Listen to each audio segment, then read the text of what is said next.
তোমাদের স্কুল এবং বোর্ড পরীক্ষায় শতবার আসা একটি প্রশ্ন কিভাবে খুব সহজে সমাধান করতে পারবে, চলো আজকে সেটাই দেখে নিই। দেখো, বোর্ডে একটি চিত্র দেয়া আছে যেখানে একটি বস্তুকে 100 মিটার উচ্চতায় রাখা হয়েছে, যার ভর দেয়া আছে m। বলা আছে কত উচ্চতায় গতিশক্তি বিভব শক্তির দ্বিগুণ হবে। তাহলে এটা কিন্তু খুব সহজেই তুমি এমসিকিউ এর জন্য সমাধান করতে পারবা, সেটা আমি পরে দেখাচ্ছি। আগে সিকিউ আসলে কিভাবে করবা সেটা দেখাই। তাহলে যে সম্পর্ক দেয়া আছে যে গতিশক্তি বিভব শক্তির দ্বিগুণ হবে, এটা তুমি আগে তুলে নিবা। যে প্রথমে কি কি দেওয়া আছে, এখানে কি তেমন কিছু দেয়া নেই, সাইডে এটা তুলে নিবা যে ভর দেয়া আছে m এবং উচ্চতা দেয়া আছে 100। তুমি ধরে নিবা যে x উচ্চতায় x এর মান তুমি জানো না, সেটাই তুমি বের করবা। x উচ্চতায় গতিশক্তি বিভব শক্তির দ্বিগুণ হবে। এখানে যে শর্তই থাক না কেন, তুমি x ধরে নিবা যে x উচ্চতায় গতিশক্তি বিভব শক্তির n গুণ হবে। যে গুণই থাক, দ্বিগুণ, 3 গুণ, অর্ধেক, এনিথিং, তাহলে x টা ধরে নিবা। এরপরে যে সম্পর্ক আছে সেটা তুলবা।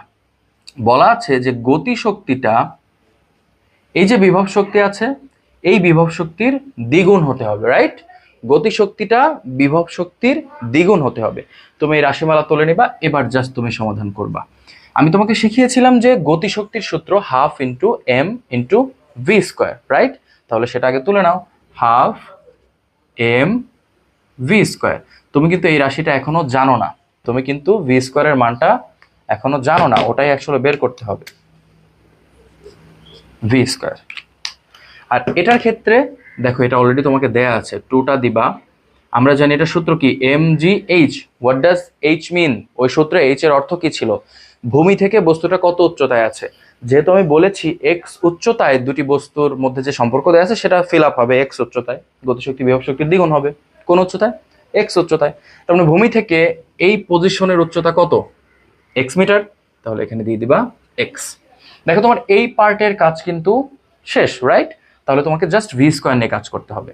ওকে, আমরা জানি পরন্ত বস্তুর ক্ষেত্রে, কোনো একটি বস্তু ওপর থেকে পড়ছে, এরকম বস্তুর ক্ষেত্রে ভি স্কোয়ার বলতে কি বুঝি আমরা? V square equal to U square plus 2gh, right? V square equal to U square plus 2gh। যখন একটা বস্তু এখান থেকে পড়ছিল, আমরা চাচ্ছি যে এইটুকু আসতে তার বেগ কত, ঠিক এই পজিশনে তার বেগ কত, এই পজিশনে তার গতিশক্তি যেহেতু বের করব, তার মানে এই পজিশনে তার বেগটা আমার লাগবে। এই পজিশনে আসতে তাকে এতটুকু দূরত্ব আসতে হয়েছে, তাহলে এই দূরত্বটা আসলে কি? H, right? এই দূরত্বটা আসলে এইচ। জি এর মান আমরা জানি, 2 জানি। এখন ইউ এর মান কত? দেখো, যখন একটি বস্তুকে আমরা জাস্ট পরন্ত বস্তু, তখন ইউ এর মান হয় 0। সো এটার ভ্যালু আসলে নেই, তাহলে আমার জাস্ট এটুকু লিখতে হবে। আচ্ছা, এটুকু আমি একটু ভালোভাবে লিখি, 2gh ছিল না?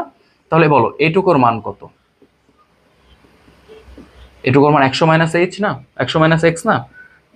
দেখো, পুরোটা 100, এটুকু এক্স, তাহলে বাকি যে পার্টটা আছে সেটা হবে 100 মাইনাস এক্স। তুমি জাস্ট এই ভ্যালুটা তুলে দিবা এখানে। লক্ষ্য করো, আমি এই, আচ্ছা একটু পরেই সব ক্যালকুলেশন করছি। Half M 2g 100 minus X equals to 2mgx। এই সম্পর্কটা স্থাপন করাই ছিল তোমার মূল কাজ। এখন জাস্ট তোমার ক্যালকুলেশন বাকি। তাহলে আমরা কি করলাম আরেকবার একটু আমি রিক্যাপ করি। আমি ধরে নিলাম এক্স উচ্চতায় যে সম্পর্ক দেয়া আছে সেটা ফিল আপ হবে, অর্থাৎ গতিশক্তি বিভব শক্তির দ্বিগুণ হবে। এরপরে আমি সম্পর্কটা তুললাম, ইপির জায়গায় আমি লিখলাম এমজি এক্স, কারণ এই অবস্থানে বিভব শক্তি হবে ভূমি থেকে তার উচ্চতা ইন্টু জি ইন্টু এম, সামনে যে 2 আছে শর্তে সে 2। হাফ এম ভি স্কোয়ার, আমরা জানি এখানে আমরা জানি না যে মানটা, সেটা হলো ভি স্কোয়ার। একটু আগে তোমাদেরকে দেখালাম V square equal to U square plus 2gh। আমরা জানি ইউ স্কোয়ার, এই ক্ষেত্রে ইউ এর মান 0, এইচ এর মান কত হবে? এটি যতটুকু এসেছে, এক্স উচ্চতায় আসতে যতটুকু দূরত্বকে অতিক্রম করতে হয়েছে, হুইচ ওয়াজ 100 মাইনাস এক্স, কারণ এই দূরত্বটা এক্স, পুরো দূরত্বটা 100। এখন জাস্ট সমাধান করো, দেখো এই টু বাদ, এই টু বাদ, এই জি বাদ, এই এম বাদ, তাহলে এখানে কি থাকতেছে? এম বাদ যাচ্ছে, জি বাদ যাচ্ছে, টু সব বাদ যাচ্ছে, 100 মাইনাস এক্স। এখানে এম বাদ দিলাম, জি বাদ দিলাম, কি থাকলো? 2x, right? তাহলে দেখো 3x equals to 100, that means x equals to 33.33 metre. তার মানে এই যে উচ্চতাটা আমাদের বের হইলো, এই উচ্চতায় গতিশক্তি বিভব শক্তির দ্বিগুণ। এখন এমসিকিউতে আসলে তুমি যত সময় পাবা না, তাহলে এমসিকিউতে এটা কিভাবে সমাধান করবা আসো দেখে নি। দেখো প্রথমত এমসিকিউ এর জন্য তোমাকে যেটা করতে হবে সেটা হলো যে সম্পর্কটা এইভাবে তুলে নিবা, যে ই কে ইকুয়ালস টু ই পি সামনে এন।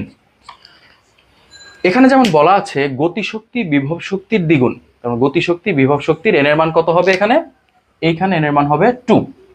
বাট প্রশ্ন এরকম নাও থাকতে পারে, প্রশ্ন থাকতে পারে বিভব শক্তি গতিশক্তির দ্বিগুণ, তাহলে তুমি কি করবা, একটু ওই প্রশ্নটা আগে দেখায় নি। তুমি এইভাবে সাজাবা, বলা আছে ধরো যে বিভব শক্তি গতিশক্তির দ্বিগুণ, এটাকে উল্টায় দিবা তুমি, ইকে ইকুয়ালস টু হাফ ইপি। দেখো এই ফরম্যাটটা হয়ে গেল। এই ফরম্যাটে তাহলে এন এর মান কত, 1/2। সো তোমার প্রথম কাজ জিনিসটাকে এই ফরম্যাটে সাজায় নিবা। দেন কি কাজ, দেন খুবই সিম্পল, তোমার কি মান দরকার ছিল, তোমার দরকার ছিল এক্স এর মানটা। এক্স এর মান অলওয়েজ মনে রাখবা যে পুরো মানটা দেয়া থাকবে ডিভাইডেড বাই n+1। মনে রাখতে হবে এন এর মান কিন্তু এই সম্পর্ক থেকেই নিতে হবে, আমরা কিন্তু উল্টা সম্পর্ক থেকে নিতে পারবো না। অর্থাৎ গতিশক্তি বিভব শক্তির কত গুণ, দেখো ওইখানে আমাদের অ্যান্সার যত বের হয়েছিল এখানেও তাই বের হবে 100। এন এর মান এখানে কত 2, তাহলে 2 + 1 অর্থাৎ 33.33 মিটার।